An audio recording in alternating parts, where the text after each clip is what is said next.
Paradox one, कभी न होने की गूंज।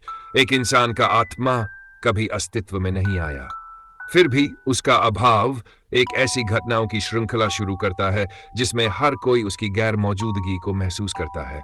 हर चीज उस अभाव से आकार लेती है। क्या तुम समझ पा रहे हो? अगर तुम नहीं होते तो यह सवाल किसने पूछा होता? तुम्हारे न होने की मौजूदगी को हम कैसे समझते?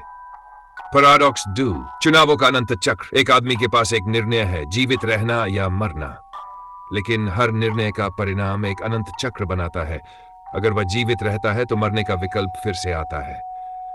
अगर वह मर जाता है तो उसकी मृत्यु का विकल्प भी एक पुनर्जन्म बन जाता है। पैराडॉक्सल सवाल, तुम कब मरते हो? या फिर क्या मरने के बाद तुम फिर से जीवित हो? सर्वकालिक पर्यवेक्षक कल्पना करो। तुम एक सर्वकालिक पर्यवेक्षक हो। जहां से तुम देख रहे हो वह दुनिया हर पल पुनः खेली जाती है। तुम अतीत, वर्तमान और भविष्य सब देख रहे हो और फिर भी कुछ भी बदलता नहीं। तुम सिर्फ साक्षी हो, लेकिन तुम्हारे कार्यों का कोई प्रभाव नहीं है। तुम सिर्फ देख रहे हो, फिर भी तुम कुछ नहीं कर रहे हो। पैराडॉक्सल सवाल, अगर तुम सिर्फ देख रहे हो तो तुम्हारे लिए वास्तविकता का क्या मतलब है? क्या तुम एक भ्रम हो या तुम वास्तविकता के सबसे बड़े भ्रम को देख रहे हो? पैराडॉक्स, बस स्वयं को पूर्ण करने वाली भविष्यवाणी। एक व्यक्ति अपनी भविष्यवाणी के रूप में खुद को देख रहा है।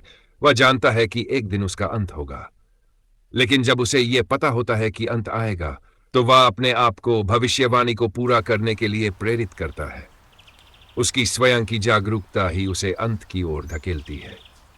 पैराडॉक्सल सवाल, अगर तुम खुद को जानते हो तो क्या तुम्हारे कार्य सिर्फ तुम्हारे भविष्य का परिणाम है, या क्या तुम अपने भविष्य को बना रहे हो? क्या तुम अपने भविष्य को निर्धारित कर रहे हो या तुम अपने भविष्य के पीड़ित हो? यह पैराडॉक्स तो बस शुरुआत है। समय, अस्तित्व और स्वतंत्र इच्छा का परस्पर जुड़ा हुआ जाल सब कुछ मोड़ सकता है। यह पूरा सांस्कृतिक भ्रम तुम्हारे मस्तिष्क को तोड़ सकता है। समझ जा।